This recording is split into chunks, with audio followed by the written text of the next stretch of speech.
In a world that praises toughness, that glorifies stoicism, where people are told to man up or stop being so sensitive, crying instantly is often labeled as weakness.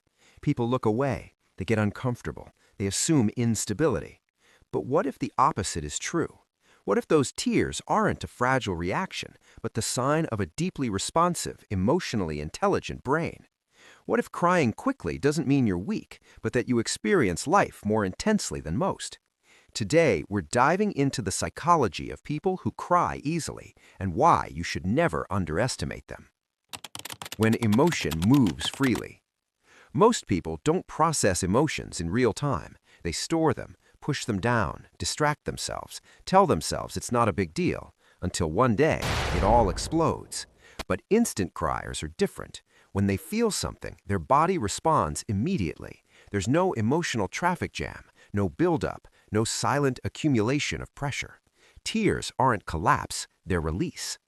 Psychological research links this to higher emotional awareness. These individuals don't deny what they feel. They don't numb it. They don't pretend it didn't hurt. They move through it. While others wear armor, they stay human. And in psychology, emotional authenticity isn't weakness, it's integration. The empath's nervous system. Do you cry when someone else is hurting? When you watch a movie scene and your chest tightens even though it's not your story? That's not fragility, that's empathy.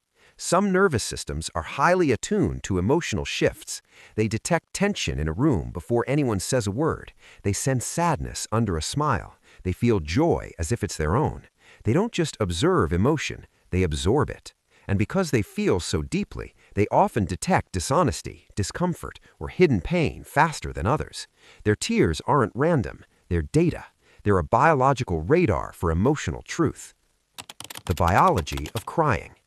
From a biological perspective, crying isn't dramatic, it's regulatory. When the brain's emotional centers become overloaded, whether by stress, frustration, heartbreak, or overwhelming joy, the body searches for release. Tears reduce stress activation. They help regulate internal pressure. That's why after a real cry, many people feel lighter, clearer, quieter inside. While others carry suppressed tension for weeks, the instant crier often resets within minutes. Their resilience doesn't look loud, it looks soft, but it's real. The courage of vulnerability. The world often confuses emotional control with emotional suppression, but suppression builds pressure, processing builds strength. People who cry easily aren't unstable, they're responsive. They don't pretend something didn't hurt. They allow the feeling to exist, to pass through, to be acknowledged. And that takes courage, because vulnerability feels risky. It opens you up to judgment, misunderstanding, rejection. Yet they choose honesty over performance. That's not weakness, that's emotional bravery. The deeper truth. If you cry easily, you probably feel deeply. You care deeply. You love deeply. And yes, you hurt deeply. But depth is not a flaw, it's capacity. It means you're connected to the full spectrum of human experience, and in a world that often numbs itself, that's rare. So the next time you see someone cry instantly, don't pity them, respect them. They are not broken, they are not dramatic, they are not unstable, they are simply more connected. And if you are someone who cries easily, stop apologizing.